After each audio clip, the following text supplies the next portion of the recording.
Hello दोस्तों, एक बार फिर से स्वागत है आप सब लोगों का मेरे यूट्यूब चैनल में। आज हम लोग करने वाले हैं ग्रामर के एक और टॉपिक की एमसीक्यू क्विज। और इस क्विज को जानने से पहले, शुरू करने से पहले इस चीज़ को आप पढ़ लीजिए। यहाँ पे साफ साफ लिखा हुआ है कि एक चैलेंज है। कोई भी बच्चा इसमें 10 आउट ऑफ 10 स्कोर नहीं कर सकता सामान्यतः, लेकिन कोई अगर विशेष ब्रिलियंट बच्चा आपकी तरह हो तो ज़रूर वो इसमें 10 आउट ऑफ 10 स्कोर कर सकता है। और इनमें ऐसे सवालों को चुना गया है जो सीधे सीधे एग्जाम में पूछे जाते हैं।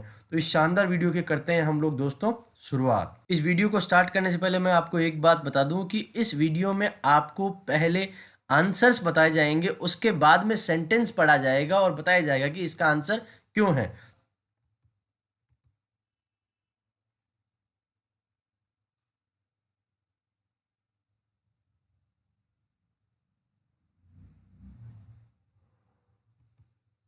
दोस्तों हमारा सेंटेंस है ही रिटर्न्ड आफ्टर डैश ईयर।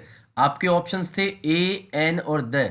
और मुझे पूरी पूरी उम्मीद है कि बहुत सारे बच्चों ने ये देखा होगा वर्ड ईयर, और उसके बाद में उन्होंने सोचा होगा कि हमारा आंसर होना चाहिए एन। दोस्तों ये जो वर्ड होता है ईयर, इसे हम जनरली ईयर बोलते हैं, और वास्तव में जो वर्ड होता है ये होता है ईयर। इसलिए इसके पहले हमेशा आएगा दोस्तों ए। द का यहाँ कोई औचित्य नहीं है।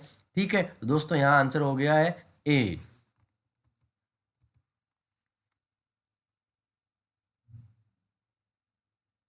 आप अपना आंसर सोच सकते हैं दोस्तों कि आपका आंसर क्या होने वाला है, और अभी हम देखते हैं क्या होगा।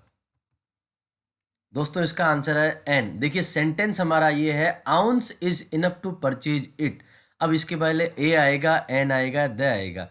द का कोई औचित्य यहाँ पे नहीं है, स्पेशलाइजेशन बिल्कुल भी नहीं है, उसी के लिए द का प्रयोग किया जाता है। ए और एन में बात करें तो आ की साउंड आ रही है, जहाँ पे ए आ ई इस तरह की साउंड आती है वहाँ पे हमें एन का प्रयोग करना होता है, इसलिए यहाँ पे एन आया है।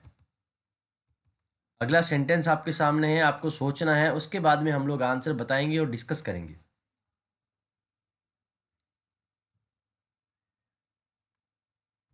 दोस्तों आपको देखने से लगा होगा कि यहाँ पे आंसर होना चाहिए हमारा द, लेकिन यहाँ पे आंसर द नहीं होगा।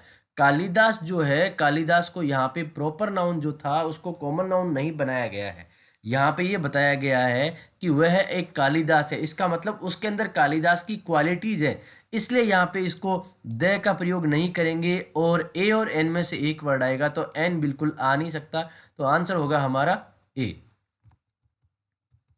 अगला सेंटेंस है आपका, देख लीजिए, आप आंसर अपना अनुमान से लगाइए कौन सा होगा आपका, फिर डिस्कस करेंगे।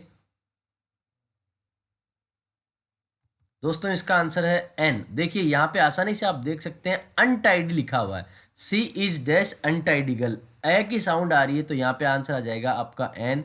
द का कोई औचित्य नहीं है, ए और एन में से आएगा तो हमारा आंसर बन जाएगा यहाँ पे एन। अगला आपका सेंटेंस, इसको बहुत ही समझदारी से देखना है। ये वर्ड एक ऐसा कॉमन वर्ड है जो बहुत बार डायरेक्टली एग्जाम में पूछा जाता है।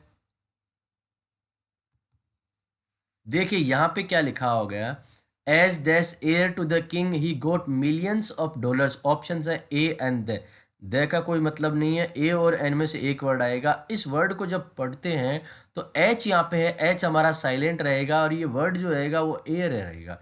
इसका मतलब होता है उत्तराधिकारी, तो यहाँ पे इसके पहले क्या आएगा, एन। ये वर्ड एग्जाम्स में बहुत ज़्यादा पूछा जाता है। अगला सेंटेंस आपके सामने आ चुका है, आप अपना आंसर सोच लीजिए और देखिए कि आंसर इसका क्यों होगा और क्या होगा।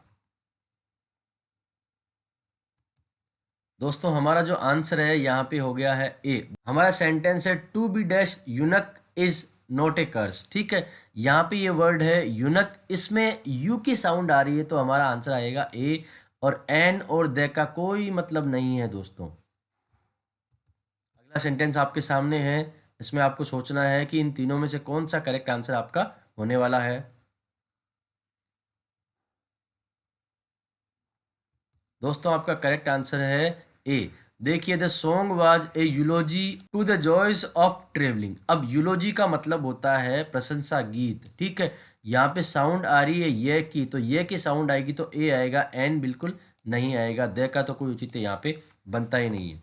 दोस्तों ये वर्ड भी एग्जाम में बहुत बार पूछा जाता है और बच्चे इस वर्ड को देख के कंफ्यूज हो जाते हैं, और बहुत सारे बच्चों को तो इस वर्ड का मतलब भी नहीं पता होगा। इसका आंसर है दोस्तों हमारा ए। देखिए इसको बोलते हैं इट इज़ यू। यू का मतलब है मादा भेड़, और इसमें एन का कोई औचित्य नहीं है, दे का कोई औचित्य नहीं है। इसको देखने से लगता है कि एन आएगा, जबकि आंसर हमारा ए होगा।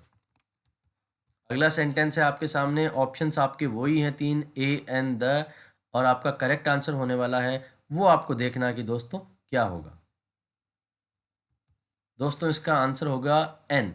ही इज एन ओकल्टिस्ट। ओकल्टिस्ट का मतलब होता है दोस्तों तांत्रिक, ठीक है। ओ की साउंड आ रही है तो यहाँ पे एन आएगा, ए का कोई मतलब नहीं है और दे का भी यहाँ कोई मतलब नहीं है।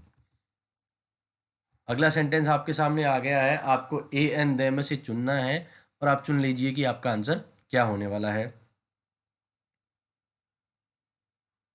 दोस्तों यहाँ आपका आंसर है वो है an. The civil war era was dash epoch in 19th century. E की साउंड आ रही है तो यहाँ पे हमारा एन आएगा। ए का कोई मतलब नहीं है, दे का कोई मतलब नहीं है, तो आंसर हो जाएगा हमारा एन। दोस्तों मैं उम्मीद करता हूँ ये जो वीडियो आपने देखा है इसमें जो वर्ड ही काम में लिए गए हैं वो यूनिक वर्ड है और एग्जाम में कभी भी आपके सामने आते हैं तो बिल्कुल गलत नहीं होंगे। दोस्तों उम्मीद करता हूँ ये वीडियो पसंद आया होगा। इसी प्रकार के अन्य वीडियोस को देखने के लिए प्लीज़ हमारे चैनल को सब्सक्राइब करें। Thank you so much.